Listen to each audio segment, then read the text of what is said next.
Ask and you shall receive, Broncos country. Welcome in to the Broncos Breakdown by Chat Sports, one of the most special Broncos Breakdown live editions we've ever done here on the channel, because we have got ourselves not only Broncos stuff to talk about during today's live show, but a very special guest that you guys know and love. Ben from Sports Talk Denver is going to be joining us here in just a moment. Now, listen, I know that you guys find me just a little bit pessimistic sometimes.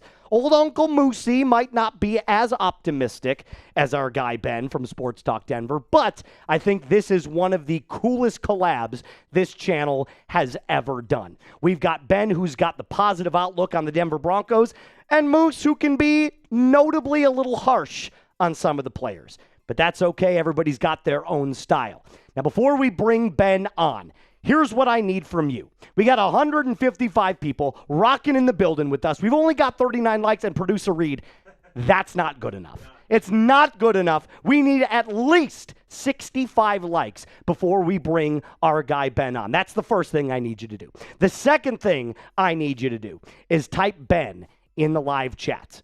Let's get the Bens going in the chats. Then we'll bring our boy Ben on, and you guys will be able to ask some questions to the both of us. Remember to use hashtag Broncos if you want your question answered, or super chat. That's the best way that we see it. If you don't use hashtag Broncos, there's a good chance we don't answer your question. So if you want hashtag Broncos, if you want a question answered from Ben, from Moose, or both of us together, do me a favor, get your questions going right now. But you got the Bens going in the chat. I'm seeing them right now. Our chat rate not nearly high enough, guys. We just hit 93 likes, Reed, so they got the first part of it right. Keep the Bens going in the chat. Keep the Bens going in the chat. I got Mad Dog saying Ben, Zeus saying Ben, Bennett saying Ben. Mark, what's up, brother? Good to see you. Pierce Clark, what's good? Lan, Zus, Jacob, I've got Bulwark is in here. Let's go, brother. Dr. Checkmate, one of our favorites here on the channel. Michael, Corey. Oh, we got the Bens going right now. So you know what? I think it's about time, producer Reed, that we send our boy Ben on here in 5, 4, 3, 2, 1. Ben, you're live. What is good, Broncos country? Yeah. I'm so excited to have you on the show, man. It is a true pleasure. I have been watching you since I took over this channel. You are a homegrown Denver Broncos fan, somebody that built his channel from the ground up. So I have a lot of respect for you. Something that I was not able to accomplish. I took over for Matthew Peterson. Everybody loves Petey. But this is definitely one of those things now where I look at it and I go, I get to talk to somebody who loves this team as much as I love this team. And finally, we give the people what they want. So many Broncos fans excited to see you. First of all, just like I did, or you did for me, let's have you plug your channel. Where do you come from? Where can they go to watch you? Well, back at you with all the love, man. I mean, I know Perna is up there and almost hitting 1 million subs, but you're the biggest Broncos channel out there, and I watch you daily as well. So this is like a mutual admiration society here, man. So this is unreal to do this. Ben, Sports Talk Denver, basically just on YouTube. I don't do all the other things, the TikToks and the Facebook, all that. So yeah, hit me up, man. Yeah, absolutely. Hey, by the way, Ben, so here's what we're going to do for the first 15 to 20-ish minutes. We're just going to chit-chat. We're going to talk ball. We're going to answer some questions from the Broncos faithful. We're going to jump into a live cut with Ben on the show. Make sure we get that out to you guys on YouTube, so make sure you subscribe to the Broncos Breakdown and Sports Talk Denver. And then we'll have you on your way. But some more pressing news here. Broncos fans are getting down in the comments section. We just saw it before we went live. Luke Wattenberg, 4-year extension with the Denver Broncos. First thoughts initially, what say you about Luke signing the 4-year deal? Dude, we got the receipts of having the smartest ownership group, the smartest GM, who are consistently just paying players before they cost your team an arm and a leg. And I think this is another fantastic example of the Broncos being out in front of something. We're going to look back at this deal like we did the Pat Surtain deal or the Quinn Meinerz deal or the Jonathan Cooper deal. And you're like, bro, that's highway robbery that we got this locked down. You hear about just the chemistry that this offensive line has had, and how even after we lost Ben Powers, this offensive line has not dropped anything, dude. So I'm hyped for this. Yeah, I just think this is going to be another one of those brilliant moves that we got out in front of way before it became a problem. No, and you know what? I think you're absolutely correct there, Ben. One of the things that I've brought up to Broncos fans, not only on this channel, but to anybody on the internet, this offensive line, the continuity between Garrett Bowles, Quinn Miners, Luke, Mike McGlinchey, Ben Powers, this is probably the most cohesive offensive line in the NFL. And you lose Ben Powers, and the first thought that you have is, we lost a starting offensive lineman, but then Alex Palczewski steps in, and we don't miss a beat. You get Calvin Throckmorton that can step in on any given drive and really give you that certified run blocking that he's excellent at. So one of the things I'm not worried about when it comes to this Denver Broncos team is the state of their offensive line. It's one of the best in the NFL, and now the Luke Wattenberg signing just proves to me that Sean Payton views this team as something that he doesn't want to let go. He wants to keep the core pieces. Remember, you can't pay everyone. We saw yesterday there was a Zach Stevens tweet that came out that said the Broncos are not interested, at least right now, in making sure that John Franklin Myers gets his payment due. So you can't pay everybody. It's just the sad fact of life. But I think what we've seen is these key pieces, the offensive line, the Pat Surtain, Nick Bonito, Zach Allen. We've clearly seen what George and Sean Payton are trying to do here, and that's build up a core unit of people. And that's what we want to see. That's the best part of this.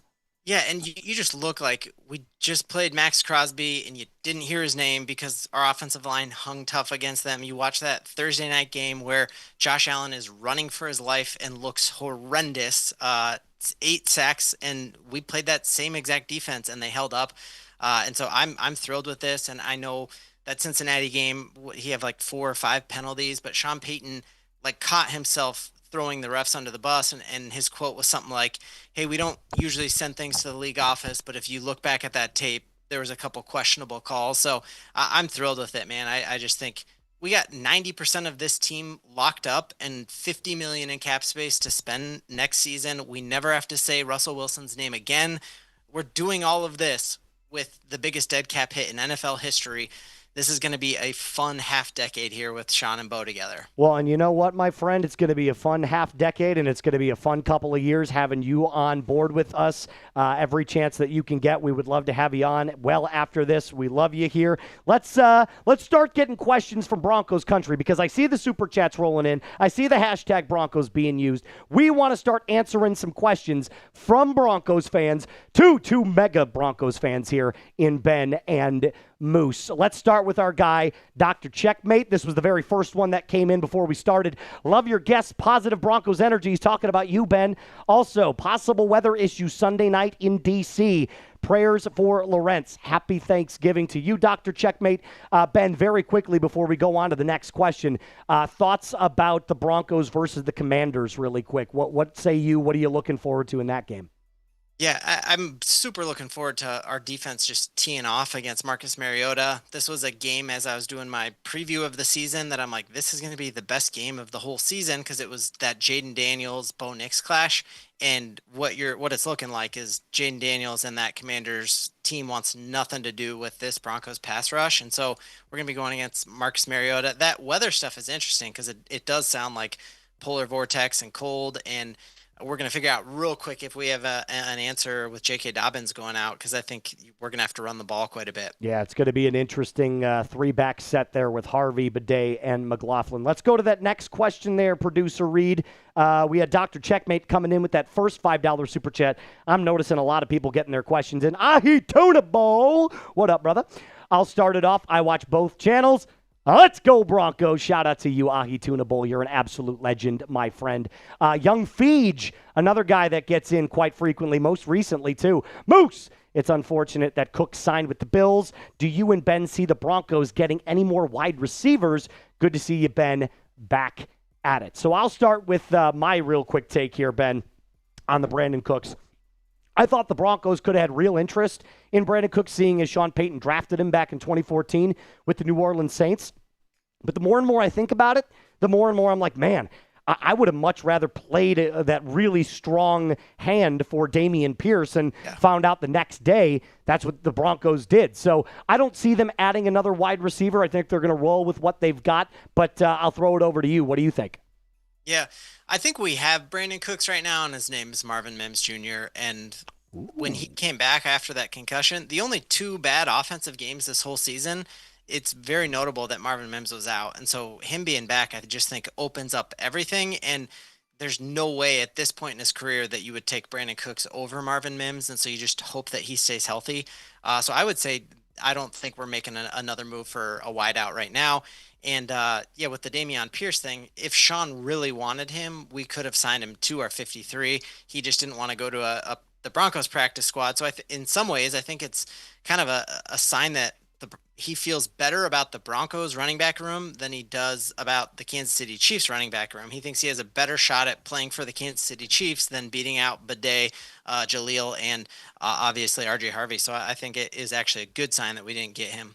Yeah, no, and you know what? That's great insight right there. I think you're absolutely right. We really need to focus, especially as the weather gets worse here. We got to start focusing on running the football better because, you know, the offenses, not that they take a hit, but they dip a little bit in productivity as the snow gets onto the ground, as the weather gets down to 20 and 10 degrees, and you go to these outdoor arenas, you know, you're going to have to play the Chiefs in Arrowhead in Week 17 on Christmas. I can't imagine that that's going to be a... what do you call toasty? It? Yeah, exactly. It's not going to be a toasty game. So it's going to be very interesting to see how the Denver Broncos attack their offensive game plan going forward. Now, Ben, you are pretty new to the channel. I know you said you watch every single day, but I'm sure you've never seen us do one of these. Reed is very familiar with how we do this. But we got a DB4L Broncos Unchained. Bang! Shout out Boss Man Jay coming in with the $50 super chat. He says, how much do you think J-Mac stepped up due to the complication with Barron? Barron has taken out tight ends, Jade on Debo. So I'll start off with this. I thought Jaquan McMillan against the Chiefs played one of the best games of his career. I was notably very, very tough on Jaquan McMillan this offseason only because of the addition of Jade Barron. And I said, you're not going to bench your first-round pick. You're going to play him at that nickel corner spot. But then Jaquan McMillan becomes a rotational piece, and almost like they kind of float in and out. They're both kind of 1A and 1B starters. And I saw last game, man, I'm not ready to give up on Jaquan McMillan. I'm not even ready to let him walk out the door. I need him on this football team. I actually listed him as one of my must-re-signs in one of my episodes that I've got coming up later this week. So I'm going to throw it over to you. Shout out to Boss Man Jay, fan favorite of the show. What do you think about Jaquan McMillan? What do you think about Jade Barron? Where do you see the no-fly zone 2.0 going from here? Yeah, J-Mac, I always call him McMillions because I think you got to pay him McMillions. I just cannot believe that you have Patrick Surtain go down at halftime against the best offense in football. We saw what George Pickens and CeeDee Lamb did against the Eagles, and there was zero drop-off because Vance Joseph just knows all of these dudes' strengths so perfectly that he plugs them in wherever, and he sees the Broncos, my entire fandom, the death of me has been the Broncos covering tight ends. And then here comes Jade Barron shutting down Travis Kelce and then tweeting at Taylor Swift like, hey, put me in your next song. So I couldn't be more thrilled with how this defense looks. And it's going to be terrifying to see what it looks like when you're moving Riley to the number 2 spot and you're getting Patrick Surtain, the best defensive player on the planet. And that's not an orange and blue take. That's what the NFL voters told you last season. So it's friggin' wild, dude. So I'm gonna very quickly jump back onto that Jade Barron take really quick before we answer some other super chats here. I think Jade Barron's role now on this team has become abundantly clear. And that was one of the things just 3 or 4 weeks ago I said, he's kind of just this playmaker, right? He's this guy that he doesn't really have a defined spot. He just goes out and he kind of floats around in the backfield and he just makes plays. But I think what the Broncos really did was they saw that versatility, the ability to play outside corner, nickel, and even a little bit of safety. And they said, this guy's a hard-hitting dude for his size. we're going to throw him on opposing tight ends. We're going to have him primarily cover out in the flat and up the seam and just see what he can do. And so far, he's been excellent. He welcomes that challenge. So I think Jahdae Barron has got a bright future with this team. And eventually, if Riley Moss, I'm not saying he is leaving, but if he ends up deciding to leave or Jaquan McMillan chases the bag, you've got someone that can fill both of those roles, and he's a first-round talent. I think you're seeing that on full display. Thank you, Boss Man Jay. Ben, let's go to the next one from our girl, Sharon, or guy Sharon. Oh, love her. Love her. That's my girl, too. No touchdowns. Wait a minute. What does that say? No TDs? Oh, yeah, right. She'll super chat every time Broncos score a touchdown, so that's awesome. Oh, cool. Very nice. No touchdowns, but love you both together. Thank you so much, Sharon. I greatly appreciate that, and Ben thanks you as well. Danny Caudle, fan favorite of the show.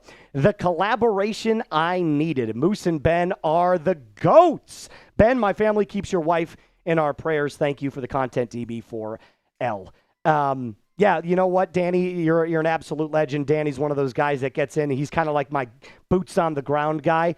He'll send me photos from camp. He'll send me photos from games. So I really appreciate Danny Caudle and all the things that he does. I'll turn it over to you really quick, Ben, if you have anything else you want to add there. No, appreciate it so much, man. Yeah, my wife was diagnosed with colon cancer, and thankfully kind of through all of that, and she's had a clear CAT scan, and things are good. But the community on YouTube has just blown me away that, yeah, people around the country are thinking and praying for my family. So it's meant a ton, and awesome to have Broncos in common with all these folks. Yeah, my condolences to you. That is a very, very scary thing. Cancer is nothing to joke about. Yeah.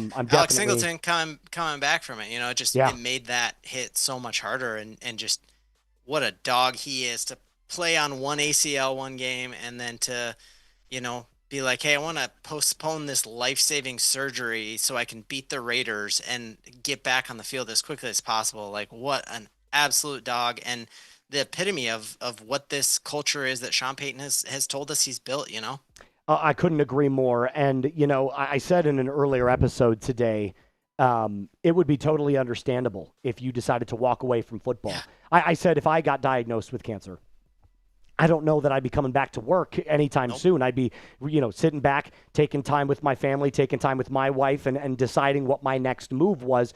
And Alex Singleton comes out. He willingly divulges that he has testicular cancer, talks about early detection, how important that is, and then says, but I'll be damned if I'm going to miss any more time than I should. So this commitment to this football team, the commitment to his craft, the commitment to excellence, and to the locker room itself, his brothers in there, is just a true testament to the fortitude that this guy has. I have a lot of respect for Alex Singleton. T-Fishes. What a collab. We're going to see a lot of those today, Mr. Ben. The most optimistic with the most honest. I love the Luke signing. The yin and the yang. The yin and the yang. I love the Luke signing. He will only get better. What do you want to extend? Who do you want to extend next? For me, it's J-Mac. So I'll throw this over to you first, Ben. Is there anyone on your mind specifically that you want to be extended right away?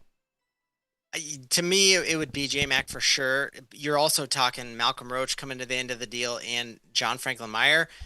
Did Savion Jones, is he going to be able to step in there? The Broncos have kept and believed in Uwazurike. He had a year-long suspension because of some gambling stuff when he was in college, and he's stepped up and looked like a beast. I was shocked the Broncos kept him. Sean Payton kept showing all this faith in him. So could you let a Malcolm Roach or a John Franklin Meyer go? I love McMillian, and if we could get him, I think it'll be a sign. If the Broncos do not re-sign J-Mac, it's because they've seen enough from Jahdae Barron that they feel confident with who they have and just don't want to be given top dollar. We already have one of the highest paid defenses in football, and I think all of us want some more Star Wars numbers on offense. So with that $50 million in cap space we have, I'd like to see us go for some more offensive weapons over putting too much money on our defense. Who would your priorities be? Priority number one for me, and I'm going to stick with the offense, I'm going to say J.K. Dobbins. I think what you saw from him was, at one point, this guy was third in the NFL in rushing yards, and you were paying him less than $2 million in a singular season. Those numbers are unfathomable to me. Is that the right word? I don't even know if I said it correctly. Yeah. But the way that this Broncos running back room is constructed, I know going back to last year, losing Javonte Williams and now seeing him have the success that he's got in Dallas, it kind of stings a little bit because Javonte was one of our guys, right? Like he was somebody that we were like, hey, this is our dude.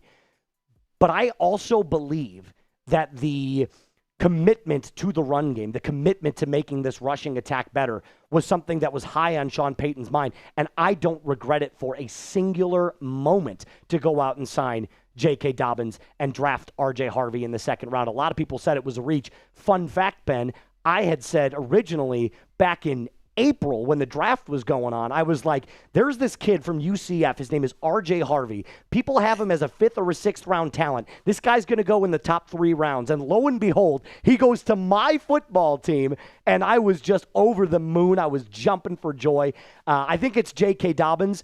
But I'm right there with you. If I could re-sign somebody on defense right now, it's Jaquan McMillan. Demented Tree, what's up, brother? Good to see you again. Palcho seems to be playing himself out of a backup role. Is there a scenario where we'd keep him over Powers? Powers definitely has more trade value. So it's an interesting thought here, and I'll take the reins on this one really quick. I think Powers is having one of the best years as a Bronco. He has been outstanding this football season. At the time of his injury, he had really 1 penalty and no sacks allowed. Think about that. Like, I don't think the Broncos want to give up on Ben Powers. Now, here's what I will say. It'll be very interesting to see kind of how Sean Payton and George Payton really evaluate him as he's coming back from his injury. Right? You want to know that, hey, that bicep is not going to be a problem moving forward. If we see that production dip, maybe there's a different conversation at the end of the year. But as of right now, no, I'm sticking with the continuity that I've got, and I'm keeping Ben Powers in that spot. What say you? Yeah, I mean, shout out Zach Strief, like offensive line coach, played left tackle for Sean Payton for all those years in New Orleans, and he's just getting so much out of this offensive line. Like, Palcho, wasn't that our 4th option at that position, right? Because we had Gargulio going into the season who was going to be the swing guard. He got hurt, and then obviously Matt Pert. So, like, I don't know. You almost start to get cocky, like, hey, you know, we got Frank Crum blocking extra points. You're almost like Zach Strief could have you and I lining up on the offensive line and coach us up. So I trust whatever they do, but it's hard to think we would move on from Powers because he's so good, but the offensive line has not cratered like I was worried they were going to when he got hurt. I'm right there with you. Now, I will say this to everybody that has thrown in their super chats. I greatly appreciate it. If we want to get into our cut, we cannot answer every single one. So we're going to answer a couple more here, probably 2 or 3 more. Then we're going to jump into our first Broncos cut. So if you did send in a super chat and it wasn't answered, I do apologize. But we're going to try and answer as many as we can. We do have Ben on a limited time. I wish we could have him on every single. Oh, my Jesus. Reed, are you seeing what I'm seeing? Good Lord. You know what? Dustin Hanks, not Dustin Hawkins. What am I saying? Dustin Hanks, appreciate your $2 super chat. Unfortunately, he comes in with the $2 and then another D, B, 4, L, Dustin Hanks. Bang! Shout out to you, Dustin. Been wondering that when the Broncos are playing teams like the Raiders, the Jets, etc., Peyton plays with the play calling. And when playing the Eagles, the Kansas City Chiefs, etc., play calling is more structured, and that's why it looks the way it does. Thoughts? I know this is something that you've been on, Ben. I have watched your videos. I know what you've said about Sean Payton's play calling. So here's what I'll say. I thought that during this stretch of games, during, we'll call it week 4, basically up to the Chiefs game this last week in week 11, I thought there was a marriage of sloppy play from Bo Nix, from the wide receivers dropping footballs, and Sean Payton's play calling got a little too predictable. Too many screens, too many passes behind the line of scrimmage. I was the one stomping my foot saying, Peyton, if you're not going to let Bo stretch the ball down the field, and I've been critical, Bo's been bad downfield, 20-plus yards, has been kind of sloppy this year. I look at this and I say, you've got to at least do, if you're gonna not let Bo stretch the ball, man, you got to hand off the play call. You got to give it to Davis Webb. You got to give it to Lombardi. But then things started to unravel a little bit. You see the game against the Cowboys. Bo stretches the ball down the field. You saw the game against the Chiefs. Bo stretching the ball down the field. So now I look at this and I say, okay, we're at a spot where I feel like I can trust Sean Payton's ability to call the plays, and Bo seems a little bit more comfortable barking out the orders, moving the pocket a little bit. What say you? What's your take on Bo Nix, the play calling, the wide receiver drops, the Broncos offensive dilemma that we've seen this year? What's your take on that? Yeah, great point there. Like, we play at the level of our competition at times, which can be frustrating. Like, teams that you think we're just going to mollywop, it's closer games than you think. But Sean Payton is the winningest coach in NFL history in the month of October for a reason. That, like, once he can actually game plan, he's playing like 3D chess while we're all playing Words with Friends or something. Like, he sees 2-3 moves ahead and is so, like, he schemes up dudes wide open. And so I'm not worried about it. I think, the Broncos are going to play the best when you are playing the best. We saw that when we, won 7 games in 37 days that had almost never been done in NFL history. We saw it when we went to the Eagles on a short week. We saw it when we beat the Kansas City Chiefs off of their bye week when they had to have it. And all we hear about is how good the Kool-Aid pitcher, how good Andy Reid is off of a bye week. And so you just know Sean Payton is going to raise to the level of his competition, and we're making a deep run in the playoffs. I love everything you said. And who said Moose is not being influenced by Ben from Sports Talk Denver? That optimism rubbing off a little bit on me. I've got 2 more super chats that I want to get to. One specifically for both of us, one specifically for Ben. Then we're going to get into our cut. And I cannot believe what I'm seeing. The man, the myth, the legend. We got another D, B, 4, L, John Emery. Bang! $100 coming in from our guy John. Sports Illustrated has us losing one of those games left. Is this possible? Funny enough, as we were getting ready to get off and sign off on Ben's podcast, we talked about the remaining schedule. We talked a little bit about the games the Broncos could afford to lose. I specifically said the Broncos were going to finish the season at 13-4. You could lose the game to the Green Bay Packers. You probably could lose one of the games to the Chiefs, right? Because at Arrowhead, those refs glazing Mahomes, it's inevitable that something's going to happen where we're like, oh, great, the refs are just throwing this game again. So I said 13-4. Ben, I'll toss it over to you. Final receipts, what are you seeing? I think if the Patriots keep winning out, which their schedule is absolute garbage, they've played nobody, and yet they think they're better than us, they're not, then I think the 1 seed is going to be theirs. And you could see a world where Sean Payton benches all of our starters for that last game against the Chargers, especially if the Chargers winning would help the Chiefs not make the playoffs. It would just be even better.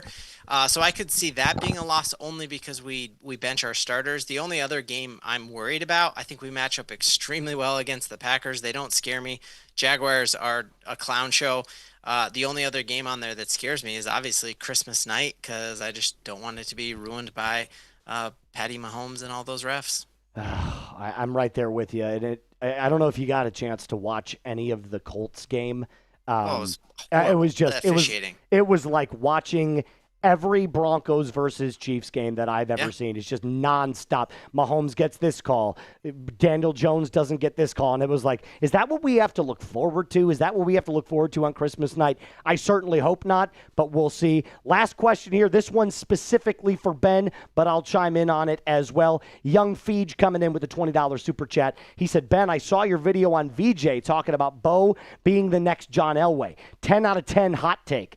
P.S. because it's true, but I feel like we should secure VJ for a long-term deal before he takes a deal with another team. Hashtag Bo leave. Thoughts initially, Ben?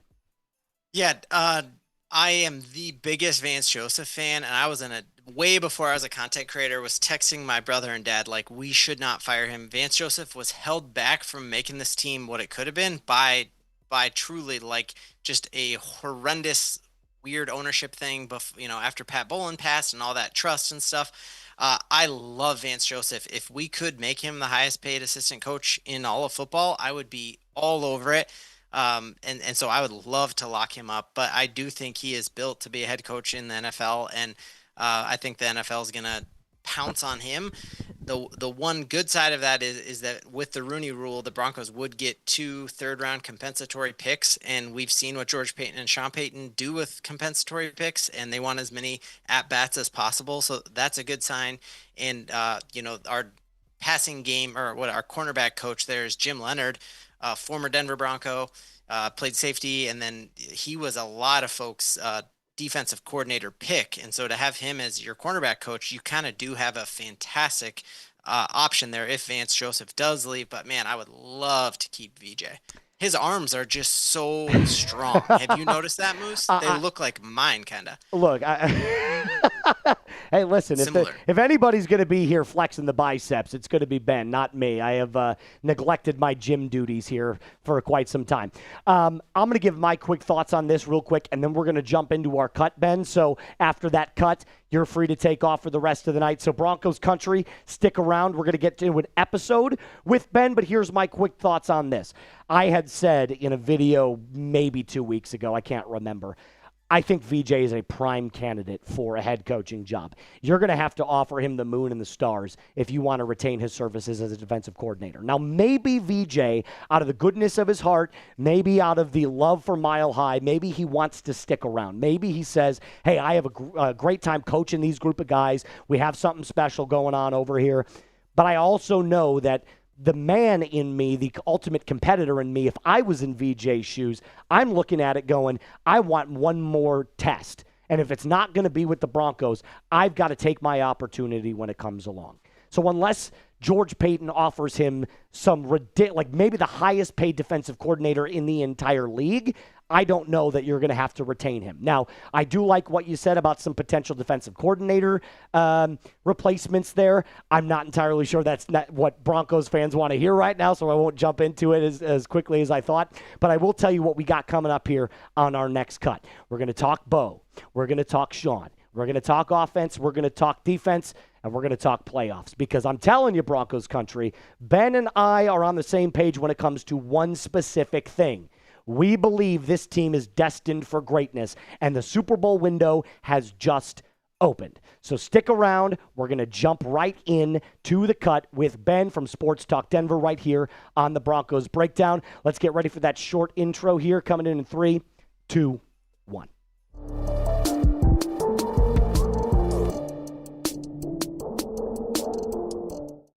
Broncos country, the NFL is not ready for this version of the Denver Broncos. Welcome into the Broncos Breakdown by Chat Sports. My name is Moose, and I'm sure if you've clicked into this episode, you saw the thumbnail with a very special guest that we've got here on the channel. Ben from Sports Talk Denver is going to be joining us in just a moment. He offers unbelievable insight to the Denver Broncos, incredible optimism, something that everybody's kind of gotten on my case a little bit. Moose, you can be a little negative surrounding this team. Criticism is the name of my game. I'm very, very aware. I'm very hypercritical of my teams, but I love this team the exact same as Ben does. So without further ado, we're going to bring on our guy Ben from Sports Talk Denver in 3, 2, 1. Ben, what's going on, brother? It's good to see you. Oof, let's go. Deep playoff run in 6 weeks. Let's go. Oh, dude, I'm so excited for it.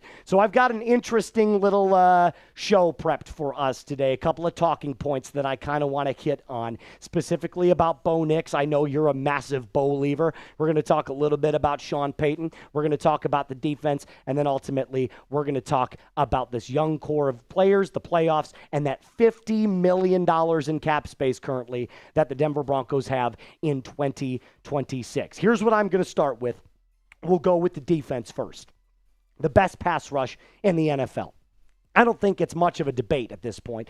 We know what we've got. We've seen the talent. We've seen what Vance Joseph has been able to cook up. What have you seen specifically from this young core group of pass rushers and what they've been able to accomplish in 2025?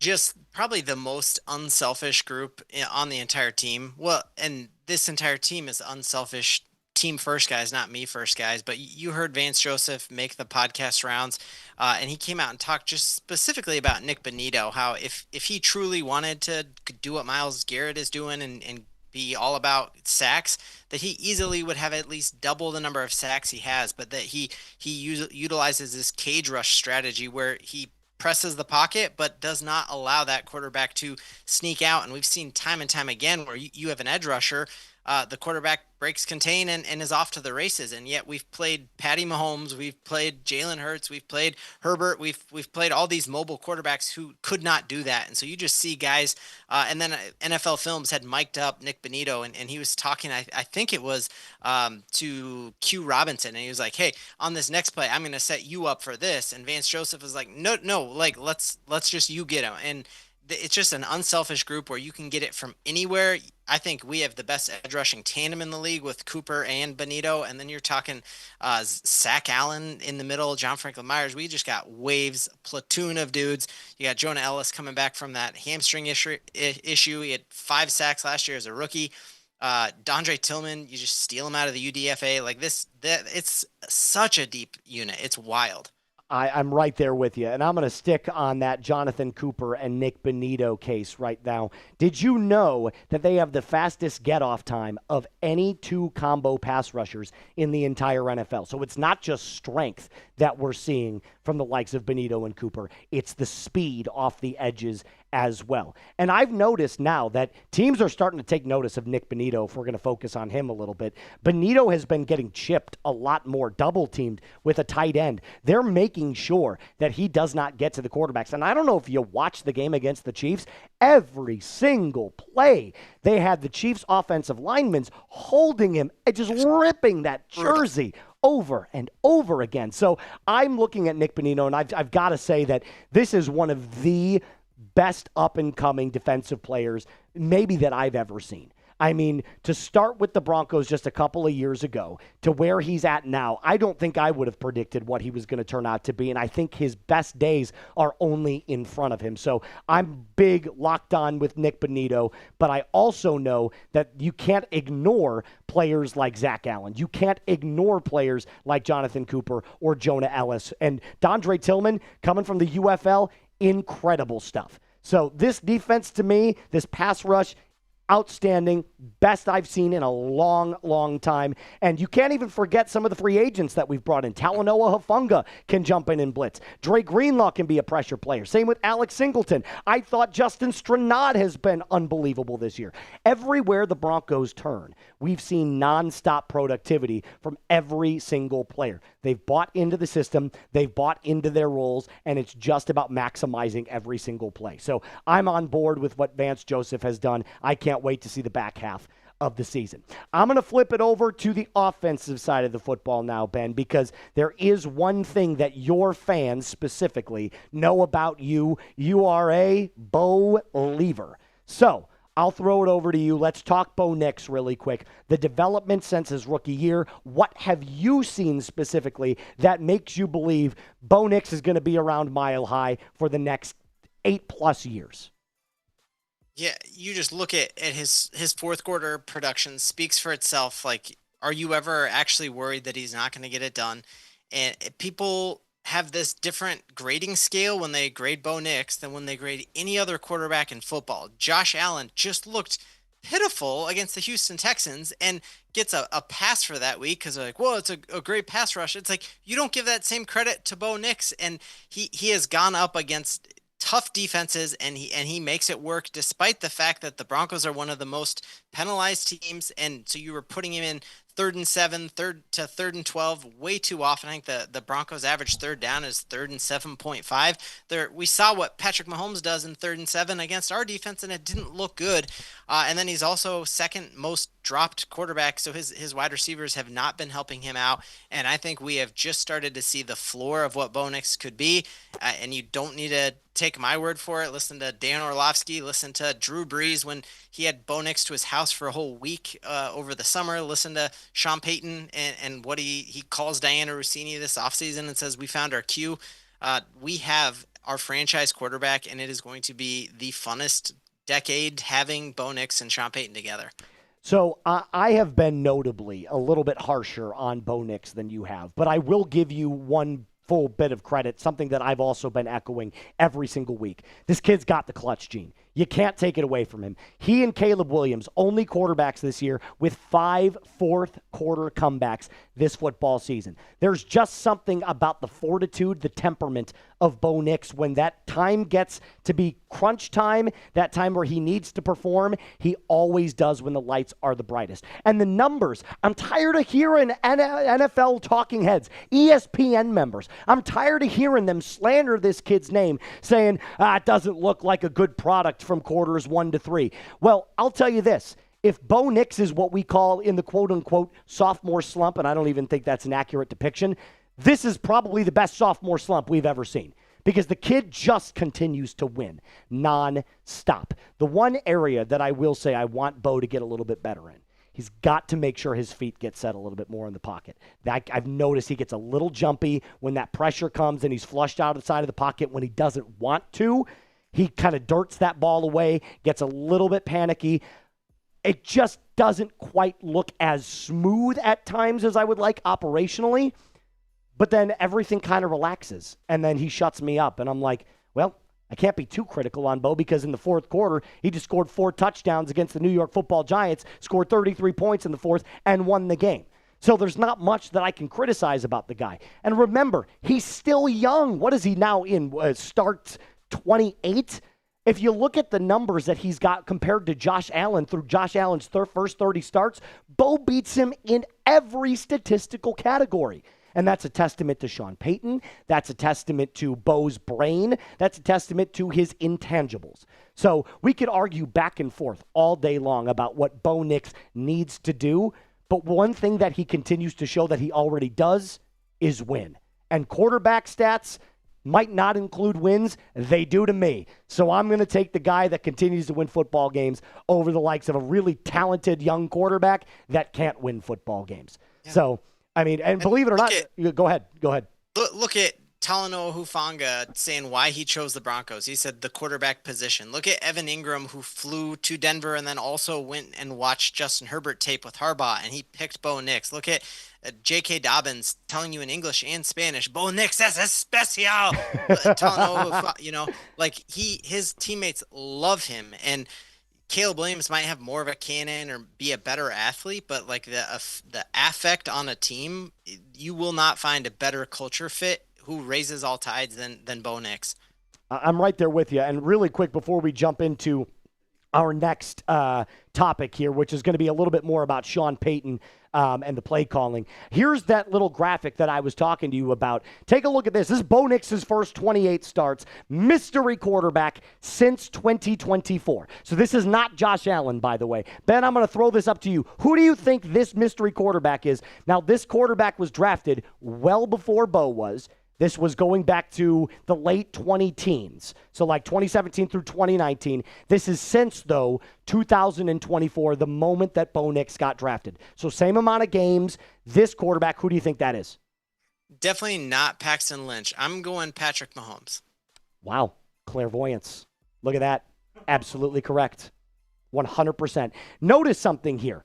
This is the media darling, Ben. This is everybody. This is the GOAT. People are telling me. The GOAT. It's Pat Mahomes, 3 Super Bowls.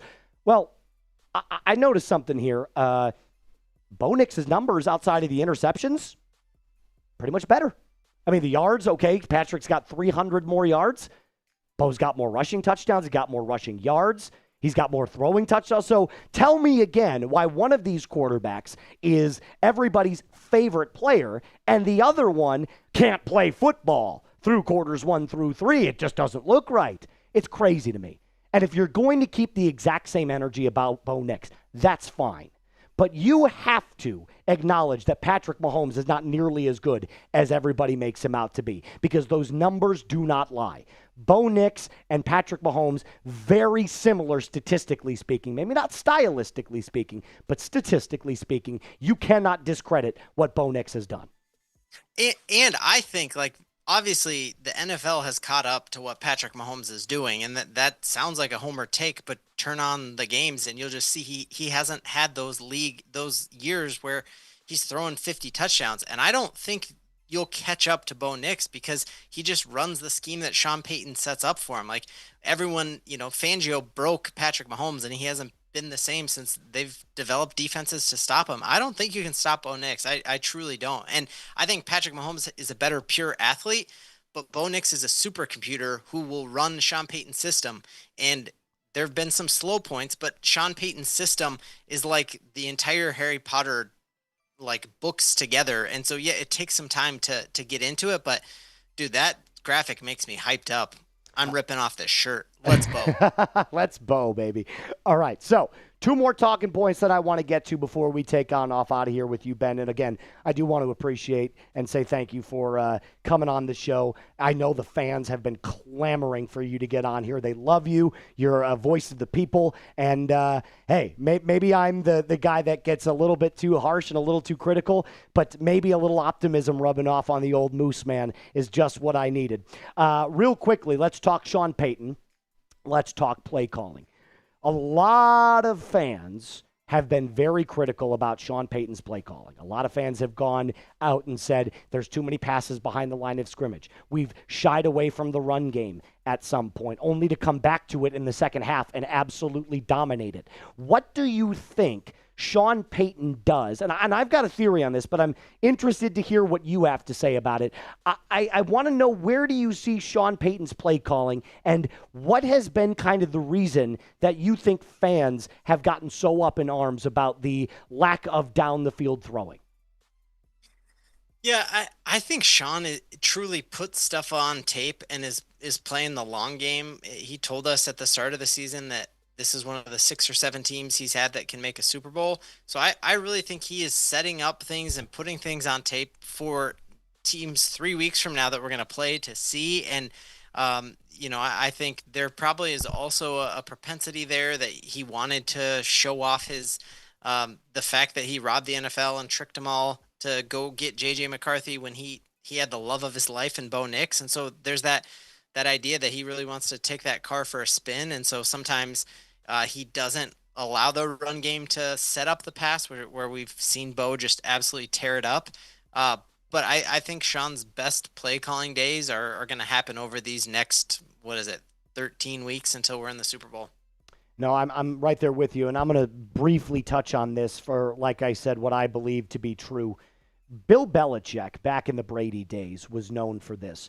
He would not take quarters off, but he almost became hyper-vigilant during the first quarter of football games. He would watch what other teams did. He would watch the schemes that they had and then adjust accordingly. He had trusted his team enough, his defense enough, Tom Brady enough to go out there and keep the game manageable, maybe in the first quarter through the second quarter, and then the second half, that's when we turn it on. And that's something that I've seen from Sean. He might not start the game perfectly, but there is not one singular coach, and this also includes Andy Reid.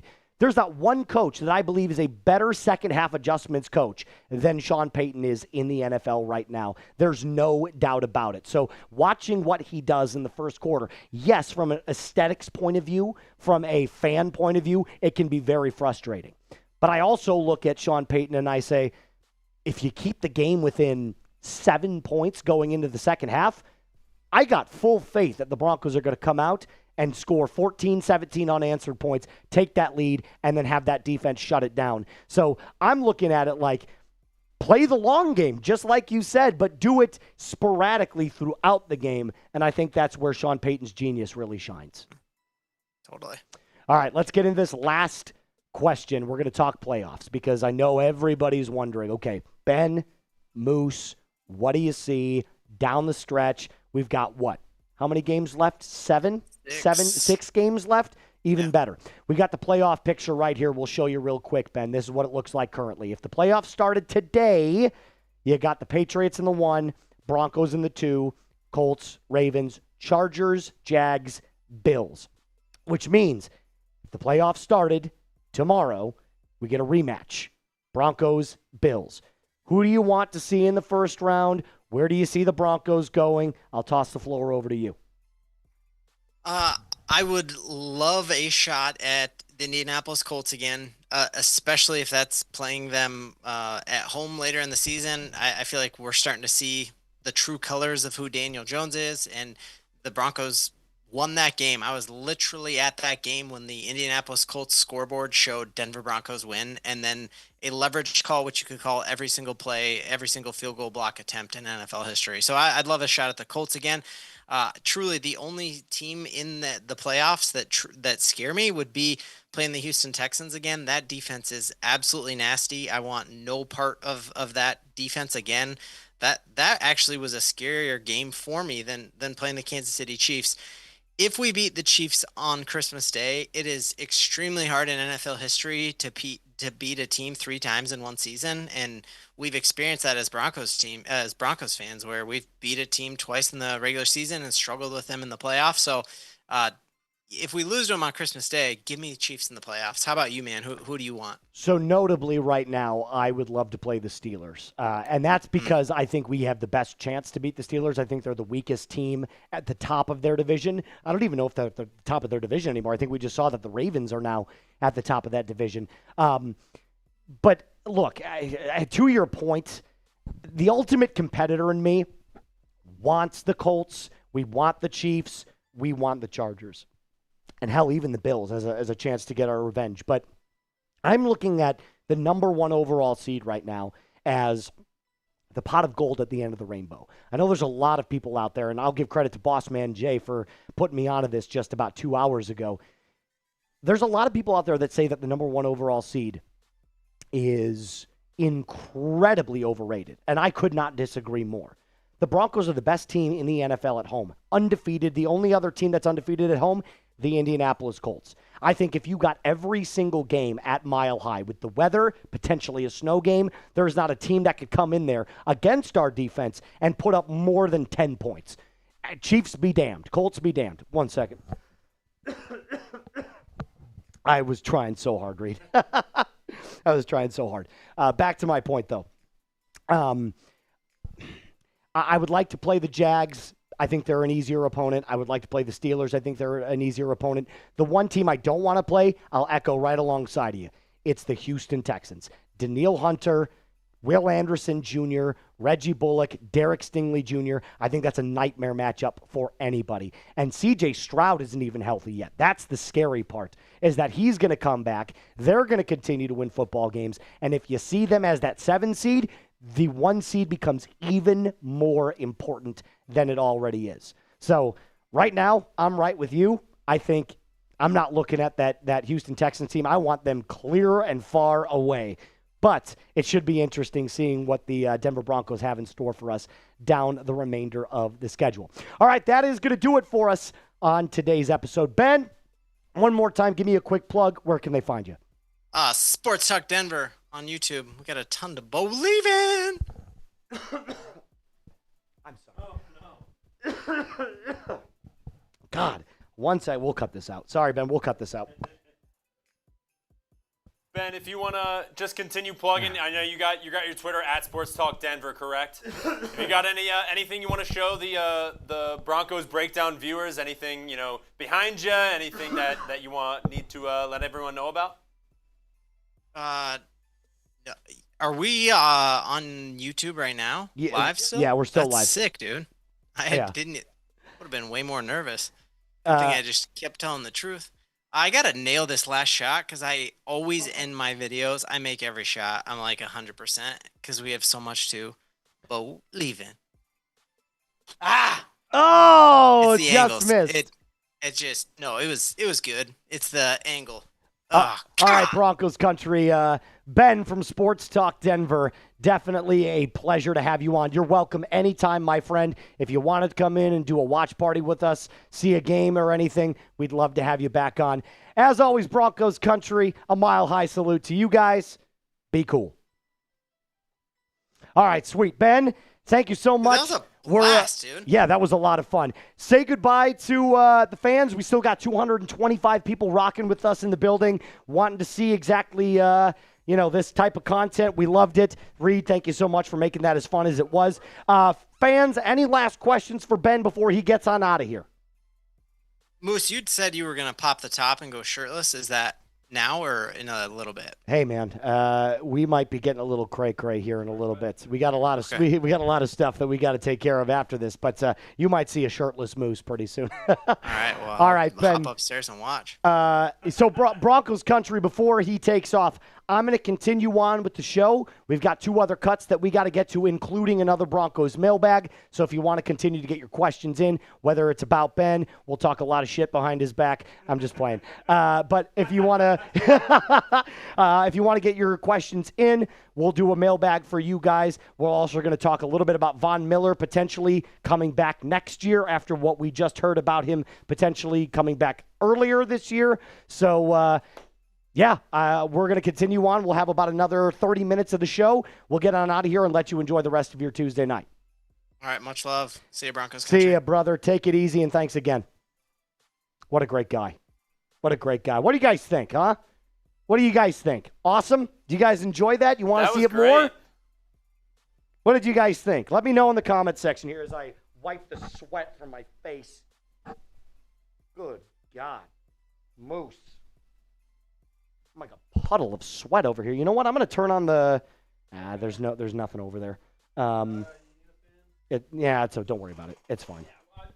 I'll be okay. I'll just stand the heat. You guys like that? You guys thought that was fun? Dude, I thought that was great stuff. He's a great dude. He really is. He really is a great guy. Yeah, I know. It's right here, but I'm saying where do we plug it in? Do we just... Oh, right here. Duh. I'm stupid. Here, just hand that to me. I got it. Thank you. 1 second. We're going to get to our next cut here in just a moment. It is only 8:30. 208 people still rocking with us, man. Ben's a legend, man. I would love to have him in on his watch party. I could think, honestly, having him in on a watch party would be, I don't know what the logistics look like of it, but I would love to have it. I think it would be awesome. Absolutely outstanding to have that guy on. He loves the Denver Broncos just like we do here. It's a lot of fun stuff, man. He really is cool. And what's funny enough is that he built that show from the ground up. That's all him. I can't even claim that. Now we need a Ben, Perna, and Moose. A 3-watch. God, that would be unbelievable. Do you know the amount of views that would pull in? Holy cow.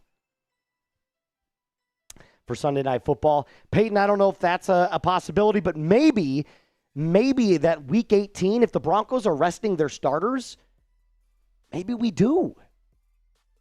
You know? I don't know about a game that doesn't really matter. Yeah, exactly. That's what I'm. And That'd be fun. And that's not a shot at him. That's not us. By the way, hi everybody. Yeah. Reed says hello. In the background. Reed. By the way, everybody get Reed going. His name going in the chat. He was awesome. Made sure that everything, graphically speaking, looked as good as it did. That was great stuff, man. I just had a blast doing that. I thought that was awesome. Back to the original point before we start this Von Miller almost came back segment.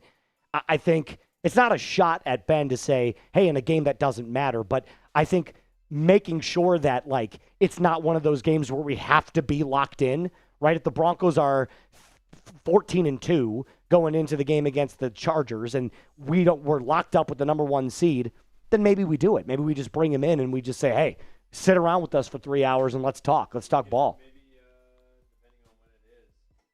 depending on what it is, I know we have the couch in A, but that would mean borrowing a different studio. What if we did this? Could we invite him to the studio and just have him sit in with us at that couch and just watch the game together? Is that what you were saying? That's literally word for word what I was saying. But we'd have to borrow Studio A. Yeah, no, you're right. Which is not our studio. Yeah, he's an awesome dude. I'm really happy about watching and doing this entire thing. Take two. Good Lord. What was that? Words didn't come out of my throat there. I know. It's okay. I was trying so hard to fight it. I know. I was going to say something. What is it? What was I saying? I lost my train of thought. What I was... Yeah, I don't know. I don't know what I was thinking. No, it wasn't about Studio A. I was going to... No. Either way, all I have to say is... Oh, that's what I was going to say. I did a preview, not a preview, an interview with Ben on his channel as well. So you will see Moose's face on Sports Talk Denver here. I don't know when. He didn't tell me when that was going to go out, but I'm certainly certain it's coming out in the next couple of days. So make sure you check out Sports Talk Denver for a Moose appearance as well. So it's not just the Broncos breakdown that he came on. He definitely is getting his cuts as well. So make sure you subscribe to Sports Talk Denver. Hit subscribe for the Broncos breakdown. Had a lot of fun doing this. It's going to be great. Let's jump into a couple more Super Chats. We'll start our next segments, and then we'll get into our mailbag, and we'll get on out of here. Neutrino! What up, brother? Keep the offensive line intact. I'm with you. The Luke Wattenberg signature, the inked deal, what is it, 4 years? I don't know what it is. 4 years what? I thought it was $48 million, did I see? 4 years, $48 million? Anybody know what that is? Let me know in the comment section or the live chat if what that deal was. Maybe I can...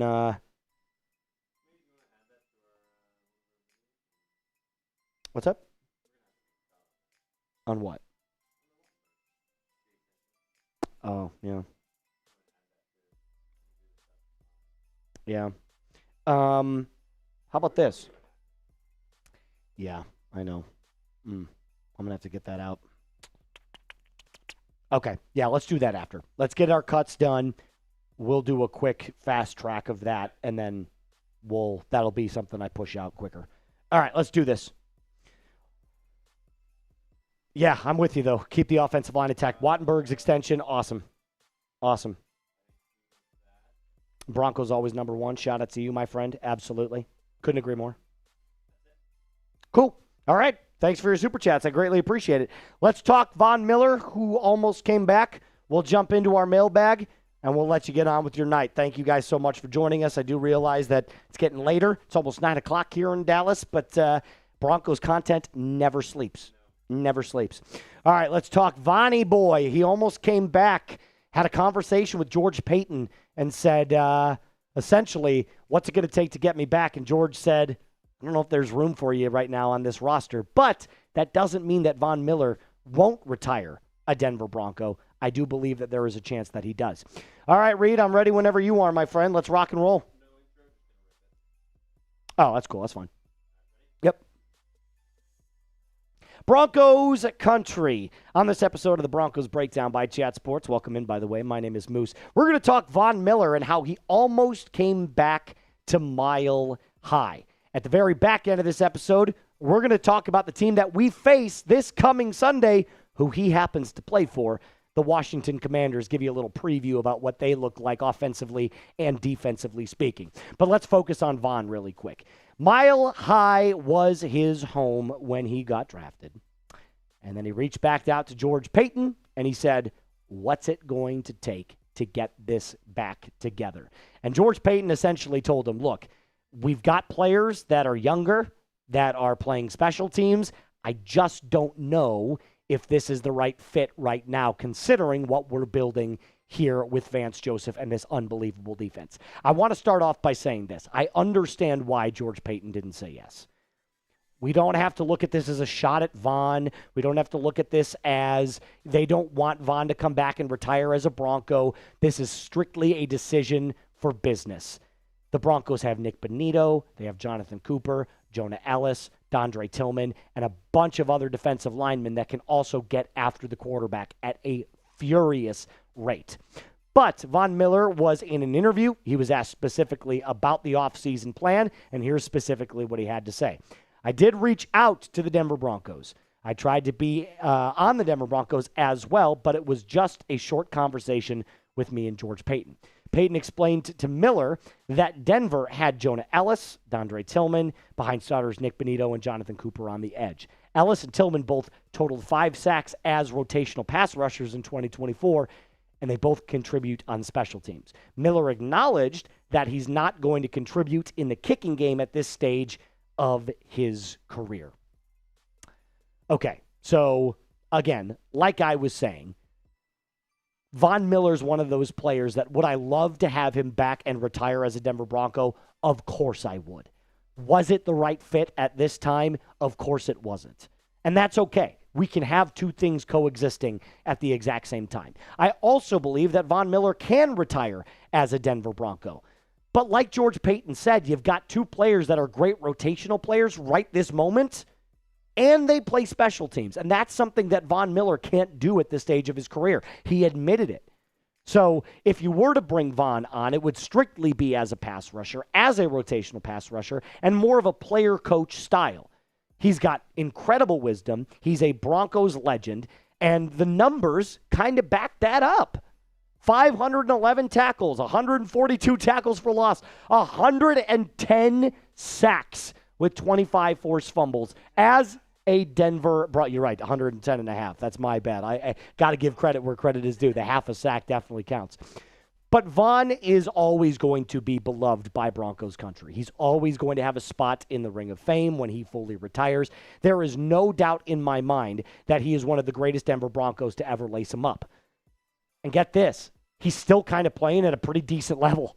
Like, I was shocked to see these numbers so far in 2025.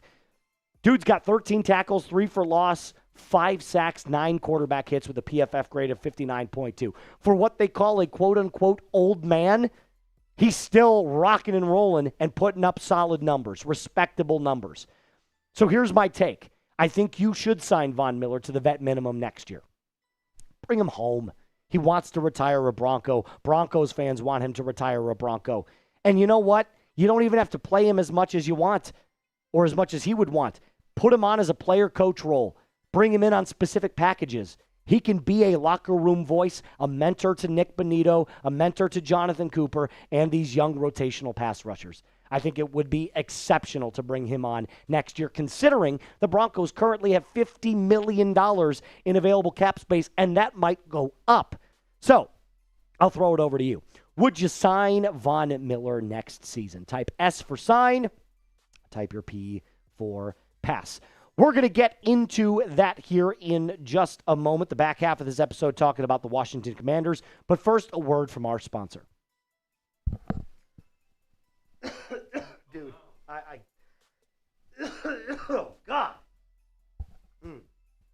Sorry.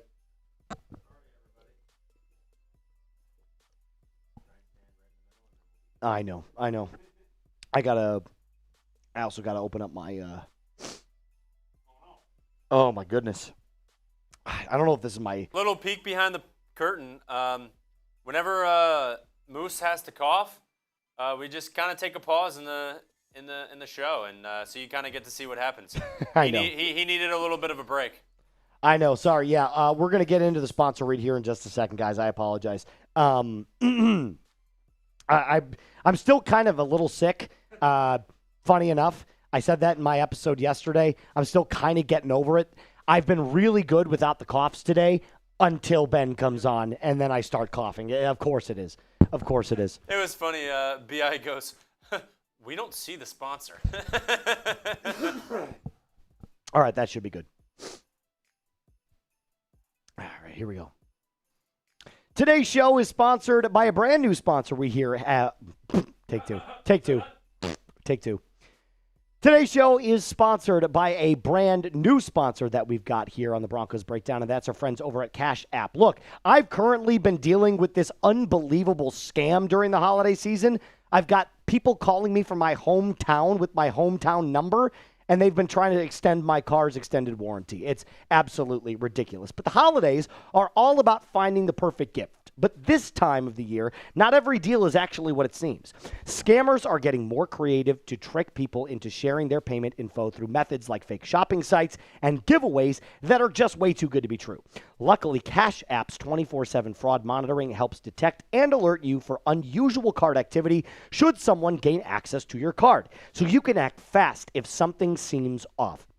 You can also lock or unlock your Cash App card instantly right in the app for extra control and peace of mind. Stay one step ahead of scams this season and keep your money secure with Cash App. For a limited time only, new Cash App customers can use our exclusive code to earn some additional cash. For real. Just download the Cash App, use our exclusive referral code SECURE10 in your profile, send $5 to a friend within 14 days, and you'll get $10 dropped right into your account. Terms apply. That's money. That's Cash App. Cash App is a financial services platform, not a bank. Banking services provided by Cash App's bank partners. Prepaid debit cards issued by Sutton Bank, member FDIC. Promotions provided by Cash App, a Block Incorporated brand. Visit cash.app/legal/podcast for full disclosures. So let's break it down really, really quick. Vaughn is now a part of the Washington Commanders defense, and the Denver Broncos travel to the nation's capital to take them on in Week 13. I think on paper, every single Broncos fan would agree the Broncos are better. Period. Point blank. Does that mean you could take this week off? No. Does that mean you could take Marcus Mariota for granted because it doesn't look like Jaden Daniels is going to play? No. You got to have your strong game plan, offensively and defensively. The weather is also calling for like winter vortex-like weather, so you're going to get winds swirling. You're going to get freezing rain. It's going to be really, really tough. So do yourself a favor, Sean Payton. Do yourself a favor, Bo Nix. Get ready to run the football. And that's where I think we have to acknowledge that R.J. Harvey, Jaleel McLaughlin, Tyler Bidet are going to be called upon in a big way this coming Sunday night football game. Ian Rappaport also kind of echoed that Jaden Daniels was evaluated by the Washington Commanders staff. Sources are saying that it's a long shot for him to play, so they're not going to rule it out. But I think everybody knows that doubtful means most likely not going to play. In fact, if I had to put a percentage on it, I'd say 95% likely that Jaden Daniels will not play. And let's be completely honest. Jaden Daniels is kind of the heart and soul. He's the pump and blood of that offense because without him, yikes. There's a lot of bad stuff here. Points per game, 23rd. Yards per game, 17th. Yards per play, they're actually not terrible. They're 10th. EPA per play is 13th. So they do some things really well, but they're not good on third down. They turn the ball over way too much, and they just don't find the end zone nearly as much as they should. The Broncos have the opportunity here to really make a statement against Marcus Mariota. Limit him to less than 13 points. I think you win this football game pretty handedly. And believe it or not, they've been testing out some new defenses. They're going with this new dime defense that Dan Quinn's been rolling out over there. This isn't scary. It's not a scary defense. Vaughn is probably your best pass rusher, and everybody else is just kind of You know what I mean? Like, there's nothing absolutely, groundbreaking about this defense. In fact, you've seen a lot of teams get after them a little bit. So I think if the weather kind of does favor you at the very end of the football game, you can start to air it out a little bit more. The Broncos should have no problem taking on this Washington Commanders team. They're a better team through and through. Offensively, they're better. Defensively, they're better. It just has to come all together on Sunday Night Football for the Broncos to come through and absolutely destroy this team. No Jaden Daniels means Marcus Mariota. Yikes. His passer rating isn't that bad, but everything else is kind of 65% completion percentage, okay.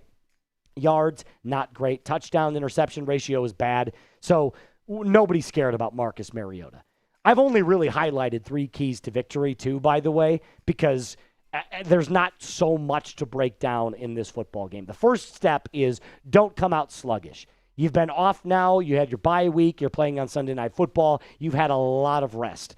You have to come out on the right foot. You cannot take anybody for granted. If you come out sleepwalking through the first quarter and a half and they get out to a 10 to 13 and nothing lead, it might be too hard to get back into the game considering what the weather conditions are going to look like.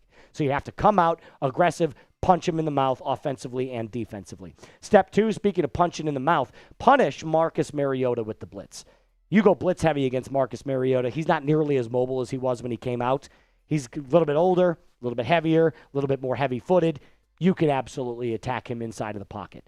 Now, that being said, he can still out and make plays with his legs any given Sunday. But I think if you blitz him well enough, if you pinch those edges, you keep a quarterback spy on him, you'll be just fine. Step number 3, and the final step, if you are going to throw the ball, move the pocket consistently with Bo. I think this is something that the Broncos did really well against the Chiefs. Get Bo rolling. Get him out on play action. Let him move the pocket. Don't just let him sit there and try to go through each one of his progressions. You will get crushed. So let him move outside. Let him roll a little bit. Let him plant his foot, survey the field, make it accurate over the middle field, or out over the middle of the field throw, like we saw against the Chiefs. That's why I'm typing my DEN's final score prediction for Moose. 24-10. I'll say I think it's lower scoring considering the weather. I'm typing my DENs every single day. Let me know in the comment section or in the live chat right now down below. That's going to do it for us on this episode of the Broncos Breakdown. A mile-high salute to you, my friends. Subscribe to the channel, like the video, and as always, be cool. Bingo, bango, bongo.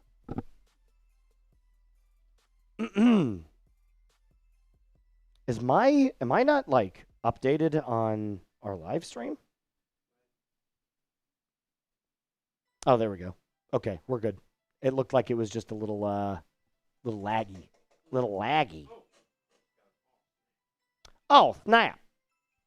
All right, I think we've got plenty of hashtag Broncos in there from earlier with Ben. So, yeah, we'll answer those questions and then we'll get on out of here and continue on with the night.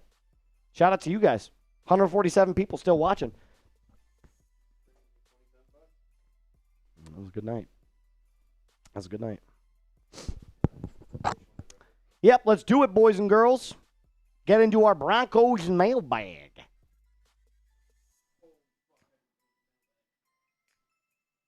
You didn't? Oh, no. Okay. Pause, everybody. It's okay. Really? I didn't even notice. Oh, God, yeah. All right, well, I'll answer some questions here. Let's let's talk a little bit more about Ben. What do you guys think? Would you like to see more content like that in the future? Would you like to see us do some watch parties maybe, a little bit more live show stuff with Ben? I'll try to get a hold of Perna. He's a little bit harder to reach considering he's 811,000 subscriber guy now.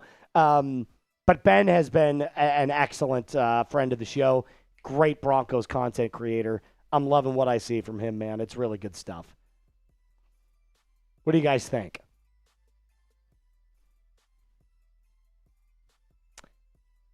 Where did I get the shirt, Moose? From Irish88. This is from Broncos Unchained. Mr. Bossman Jay. He has very kindly hooked me up with some cool Moose merch for the Broncos. But I'm super excited to wear this type of stuff, man. He's a really good friend and big supporter of me, and that's always great, and I love to see that.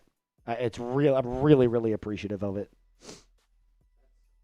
Awesome show tonight, says Mark. Mark, I'm so glad that you enjoyed it, man. I thought this was going to be one of the more fun shows that we've done here in on the channel because, man, it's just great to have like great minds that think alike. You know what I mean? Still signing a wide receiver. Sticky gloves, I'm going to say no. Brandon Cooks would have been the guy that I would have signed. He signed with the Bills. I'm not I think we've got a good group right now. 27-16 Broncos. Broncos. Production.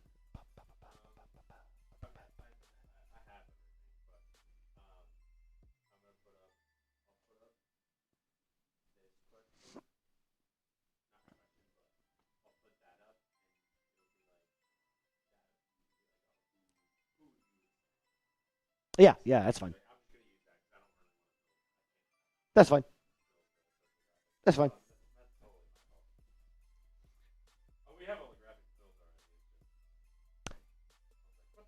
Well, hold on. What can we? I'm thinking about maybe we just make this the cut, and then second half mailbag. Yeah. Yeah. All right. That sounds good. Pivot. We're pivoting here. Watching Ben's channel is like watching one of us at an Everyday Fan Net Studio type of channel, if that makes any sense. Yeah, no, I get it. He's got the at-home setup down to a T. This is a little bit more studio type of setup. But I think Ben had a lot of fun on here tonight, man. He's so complimentary of the show, and I greatly appreciate that. I'm very complimentary of his work. I think he's got a bright future in this business, man. I really do.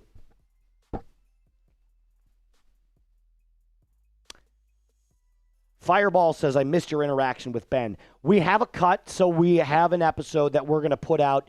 I'll most likely put that out either tomorrow. Yeah, he could rewind. This is during our live show. I'll probably put it out tomorrow or on Friday. I have not decided yet, but you guys will be the first to know. Moose, will you be covering the NFL draft in 2026? Hell yes, dude. Hell yes. That's one of our favorite things to do here on the Broncos Breakdown. Chat Sports was founded upon the NFL draft. That is our Super Bowl. That is what we...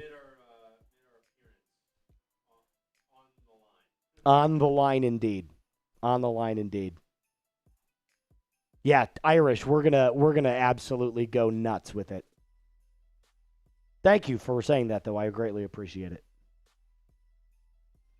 God, I love doing that type of stuff. Maybe we'll have people. I hope I can get Perna on for the draft. I think that'd be awesome. Instead of him and Grossi. Grossi's a Packers fan. Get him on the Broncos Breakdown. Come on, man. I need it. I need it. I need it. 100%. Sticky gloves.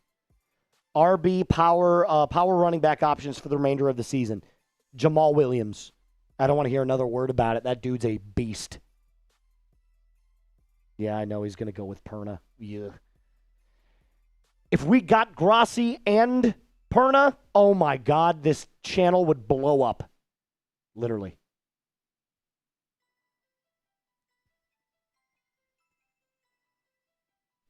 Agree. You guys have been awesome tonight. Thanks for sticking around, man. You guys are great.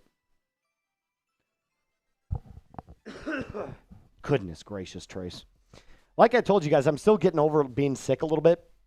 I woke up Sunday morning, so the Week 12 Broncos bye week, and I was not feeling well. I had a sore throat. I had a stuffy nose, and I'm like, oh, boy. And I lost my taste and smell for I want to say 6 hours, and then it came back. So thank God it isn't COVID, but yeah, Jamal Williams for sure. But I'm feeling better now. I still got this lingering cough, though, which you saw today.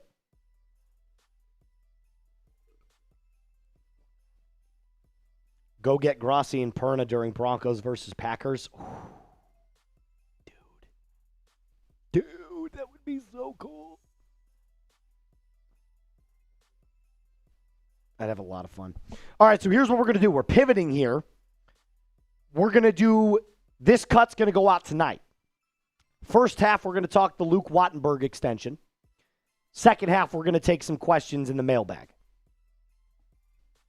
And that's perfect, Reed, because we can lead right in with that question. We can go from the Luke Wattenberg extension to who are the other guys that you would want to extend.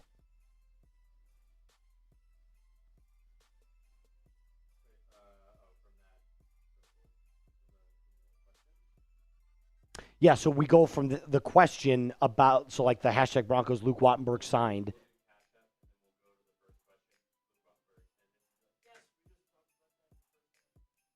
Who were some other Broncos? Yes, exactly. I like that a lot. And then I'll start on, when we're done with that, I'll start on copy and thumbnail for that, and we'll push that video out pretty much ASAP.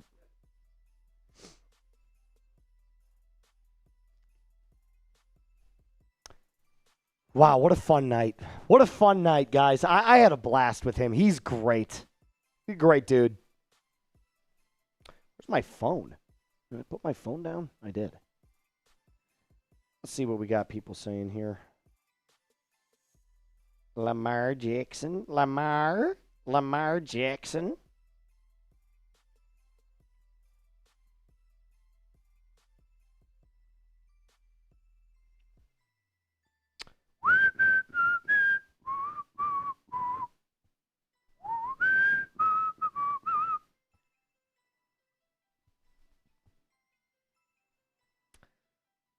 Yeah, it was a really fun show. We're going to do one more cut here in just a moment, and then we'll get you guys out with your the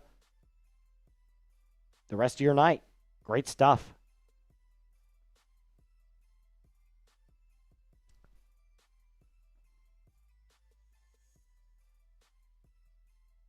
Let's take a look at some stuff here while we wait. Thanks for sticking around, by the way, guys. Appreciate it. Do you believe the Broncos can break the all-time sack record? Yes, absolutely. They should. What are they at, 49 right now? 49. The all-time record is 72. So they've got to get 23 more sacks to break it. 23 in 6 games. You got to average basically 4 sacks a game. They can absolutely do it. Yeah, I'm ready. Let me read real quick about the Luke Wattenberg extension real fast. Let me grab some basic notes here that I need to know.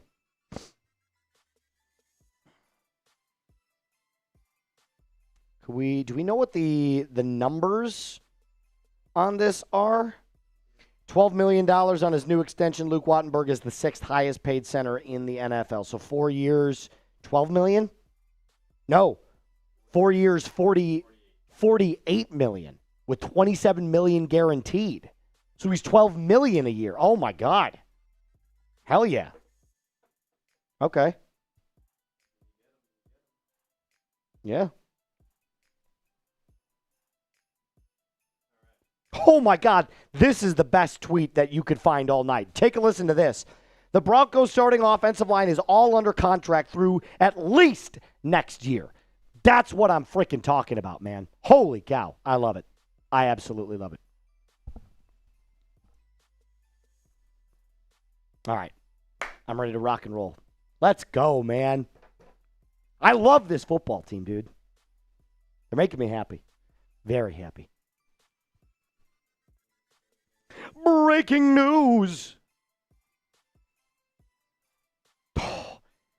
Phoenix, don't even get me started, man. I'm getting chills thinking about it. Getting chills. All right. You ready to rock and roll? Let's do this. All right, here we go. Final cut. We'll get you guys on out of here afterwards. 128 of you. Thank you so much. If you haven't already, hit that sub button for me. Let's do it.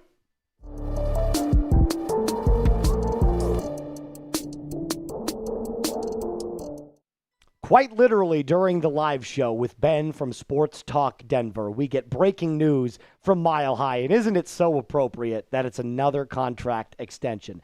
Broncos country, welcome into the Broncos Breakdown by Chat Sports. My name is Moose. The Broncos are extending Luke Wattenberg to a 4-year, $48 million contract extension per Mike Kliss and Ari Myrov, who is an NFL insider, a former 5th-round pick. Wattenberg was scheduled to be a free agent in March, and he has started 24 games since last season.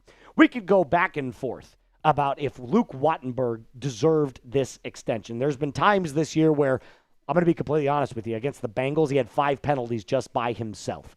But since then, he's cleaned it up. I think this is a bigger message that Sean and George Payton are kind of showing us really, really quickly.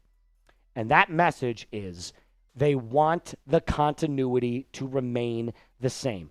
Did you know the Broncos starting offensive line is all under contract through at least the end of the 2026 season? That's what this is about. George Paton, Sean Payton, they want this team to remain intact. And Luke Wattenberg, with all of the problems that he's had at times during this season, and granted, it's been a lot better since that Cincinnati Bengals game, he's a part of this offensive line. He is your starting center. He's been good, very good. And I'm happy that he got his money. I'm glad he got his contract extension. I'm glad he got his bag. I mean, that's exactly what the name of the game is for players. This is still a business. They want to get paid. But like I went back to saying, George Paton is building something here that he knows is special. Bowles, when Powers comes back, Wattenberg, Miners, McGlinchey. This is the most continuity-friendly offensive line. They've played together for so long, they understand what Sean Payton wants. They understand what Sean Payton desires. They understand what works and what doesn't work for the run game, and more importantly, for Bo Nix.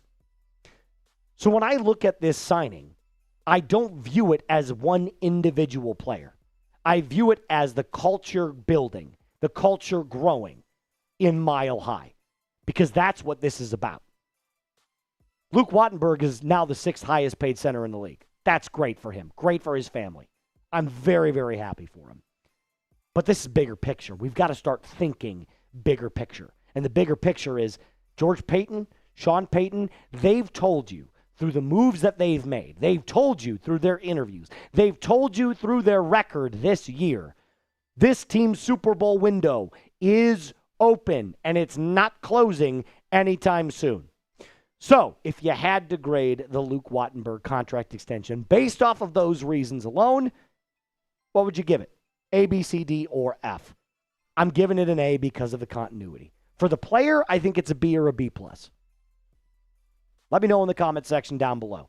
I'm very jovial tonight. It's been a great night for Moose. It's been a great night for Ben that joined us.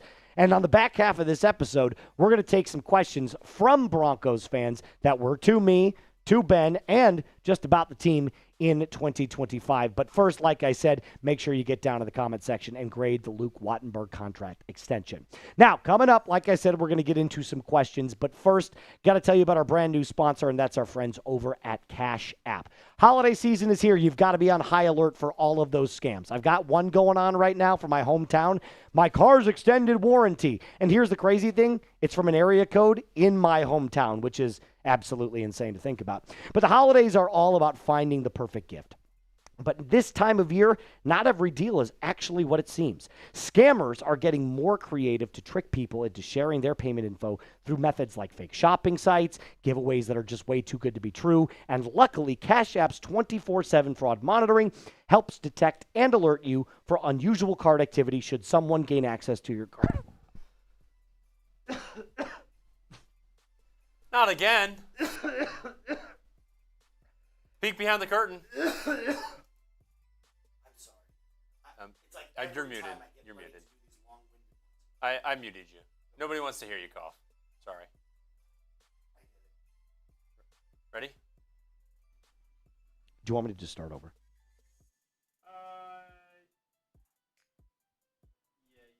Yeah. Just start over from the reading? Okay. Phone number is from your hometown. That's actually insane. Got it. The holidays are all about finding the perfect gift, but this time of year, not every deal is actually what it seems. Scammers are getting more creative, though, to trick people into sharing payment info through methods like fake shopping sites, giveaways that are just way too good to be true, and luckily, Cash App's 24/7 fraud monitoring helps detect and alert you for unusual card activity should someone gain access to your card. So, you can act fast if something seems off. You can also lock or unlock your Cash App card instantly right in the app for extra control and peace of mind. Stay one step ahead of the scams this season and keep your money secure with Cash App. For a limited time only, new Cash App customers can use our exclusive code to earn some additional cash. For real. Just download the Cash App, use our exclusive referral code SECURE10 in your profile, send $5 to a friend within 14 days, and you'll get $10 dropped right into your account. Terms apply. That's money. That's Cash App. Cash App is a financial services platform, not a bank. Banking services provided by Cash App's bank partners. Prepaid debit cards issued by Sutton Bank, member FDIC. Promotions provided by Cash App, A Block Incorporated brand. Visit cash.app/legal/podcast for full disclosures. All of that in the comments and description of today's video. 6'2 Raptor. I know. We just saw it. We just broke it down a little bit. I appreciate that, though. Trying to keep me in the know, keep me in the loop. That's why I rely on Broncos country. Luke Wattenberg signing that 4-year extension, $12 million a year, 4 years, $48 million, sixth highest paid center in the National Football League. It's a great, great contract for the Denver Broncos, keeping that continuity in for the team. Now, who are the other Broncos that we need to re-sign? Because Sean Payton made it very clear. They've already reached out to some players. They've already gone out and said, we need to re-sign someone. Or some people, I should say. Excuse me. Well, Luke Wattenberg just got the extension. That leaves 7 other players.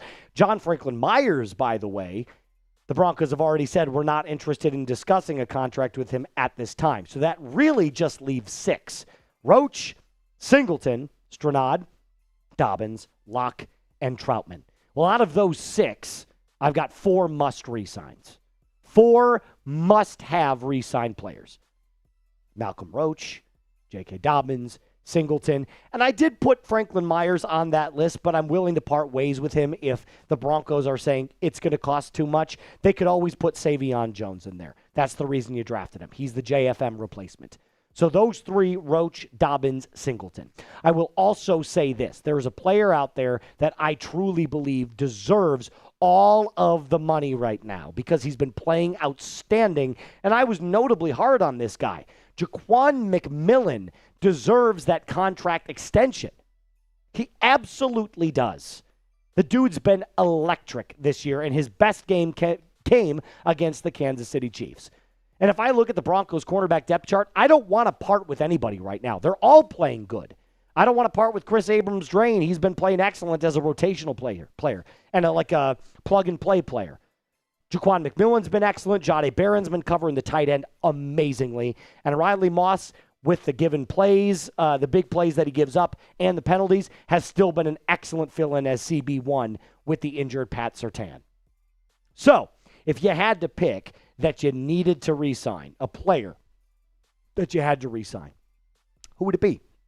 Let me know in the comments section down below. If I had to pick 2 players based off of this question, J.K. Dobbins, Jaquan McMillan.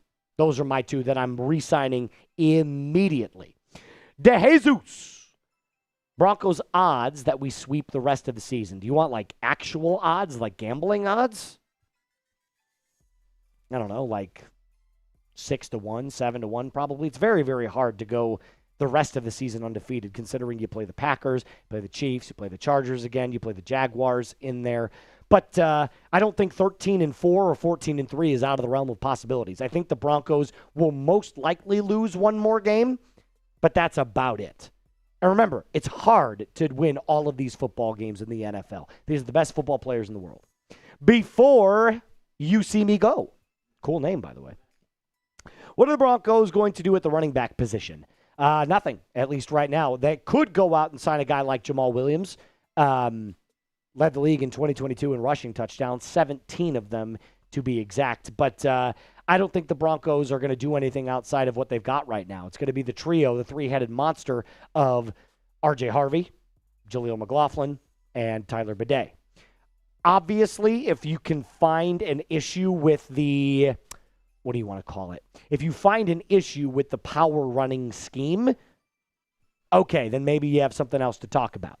3 guys that you could absolutely go out and get that fit the power running scheme. Jamal Williams, that's who I want.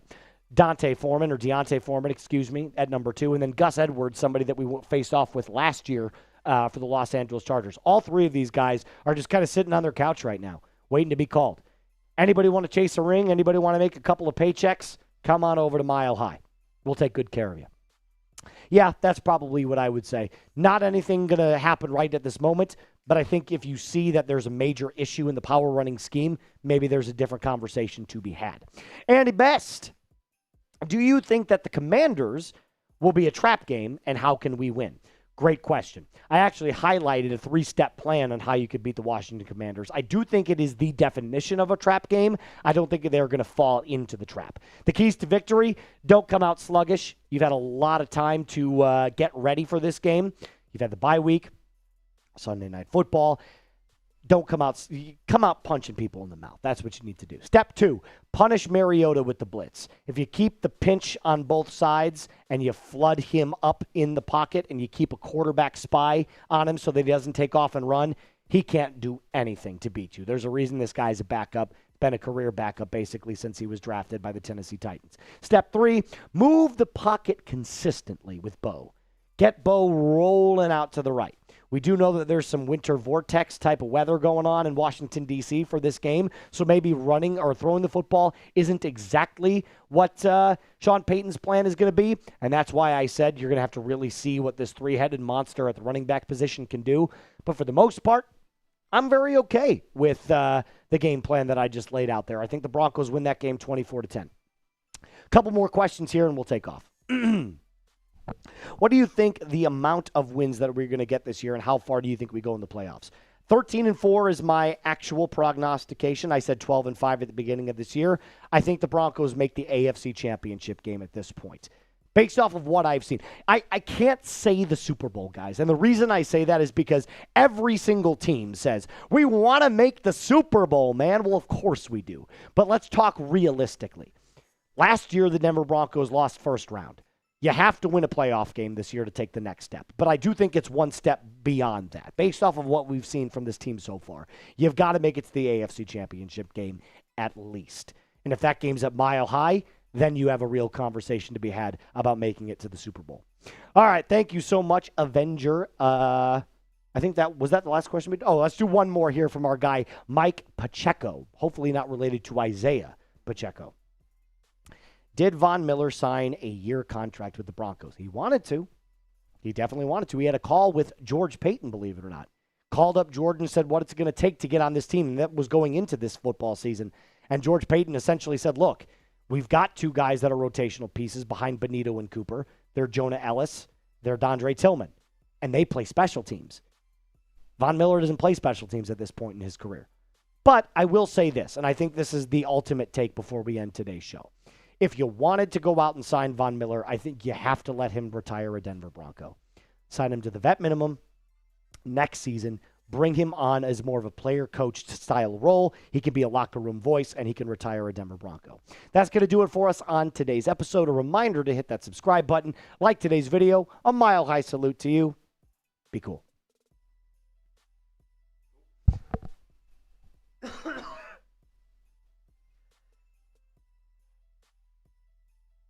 We're good. Sorry. All right, Broncos country. That's the end of our show. Hopefully I'm no longer coughing as we get into the next coming days here. I'm sorry about that. I don't know what's going on with me. I don't know what's going on with me. All right. Everybody, have a great rest of your night. Shout out to everybody that showed up. Shout out to Ben. Shout out to Reed. Shout out to everybody that made this possible. Jack, Sam, James, Brett, everybody over there at the Chat Sports offices. We definitely appreciate you allowing me to do this cool stuff here. I'll try to get well, James. I appreciate that, my friend. Thank you so much. Until next time, Broncos country, mile high salute. Be cool.